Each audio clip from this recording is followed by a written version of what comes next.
आपण आता तिलारी नदीकाठच्या एका सदाहरित जंगलामध्ये आहोत. हे जंगल पश्चिम घाटाचाच एक भाग आहे. आता महाराष्ट्र सरकारनं तिलारी कॉन्झर्वेशन रिझर्व असा दर्जा या जंगलाला दिलेला आहे. 2002 पासून इथे कर्नाटक मधून महाराष्ट्रातल्या जंगलात हत्ती यायला सुरुवात झाली. तेव्हा तिलारी धरणाचं बांधकाम सुरू होतं. पाण्याची मुबलकता होती. त्याबरोबरच जंगल तर होतच, पण जंगलाला लागून बागायती सुद्धा होती. या सगळ्यामुळे हत्तींचे कळप याकडे आकर्षित झाले आणि एक एक कळप इथे येऊ लागला. आता सध्या ओंकार हत्ती आणि त्याचा जो मुख्य कळप आहे असे काही हत्ती इथे स्थिरावलेले आहेत.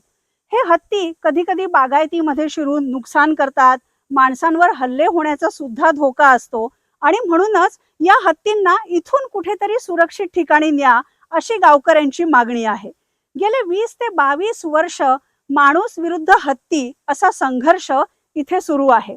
मध्यंतरीच्या काळामध्ये ओंकार हत्तीला पाळीव अधिवासामध्ये न्यायचं म्हणजे कॅप्टिव्हिटी मध्ये न्यायचं असा एक प्रस्ताव आला होता. पण इथले सगळे गावकरी आणि वनश्री फाउंडेशनचे संजय सावंत यांनी कोर्टामध्ये याविरुद्ध लढा दिला आणि ओंकार आणि बाकीचे हत्ती सुद्धा याच अधिवासात राहावे यासाठी त्यांनी कोर्टाकडे मागणी केली. हा संघर्ष जर सोडवायचा असेल तर हत्तींना जंगलातच ठेवा असं काही त्यांचं म्हणणं नाहीये. पण हत्तींना पाळीव ठिकाणी नेण्यापेक्षा या नैसर्गिक अधिवासातच ठेवा असा त्यांचा आग्रह आहे. काही वर्षांपूर्वी कोल्हापूर जवळ आजऱ्यामध्ये हत्ती ग्रामची संकल्पना आलेली होती. म्हणजे केरळ, तामिळनाडू मध्ये जसे एलिफंट कॅम्प आहेत अशा प्रकारचा एक एलिफंट कॅम्प आपण आजऱ्यामध्ये करू शकतो आणि या जंगलातले जे हत्ती आहेत त्यांना या एलिफंट कॅम्प मध्ये नेऊ शकतो.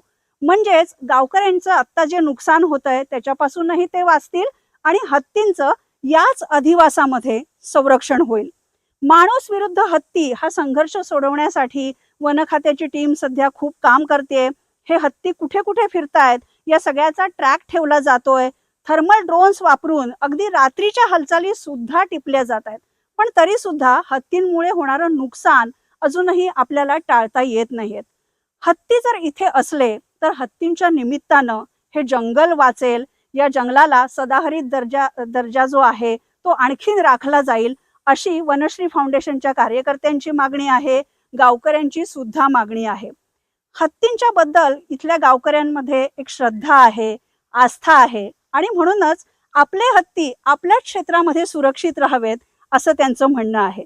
माणूस विरुद्ध हत्ती हा संघर्ष जर सोडवायचा असेल तर एलिफंट कॅम्प, आजऱ्याचा एलिफंट कॅम्प हा अतिशय उत्तम असा पर्याय असू शकतो.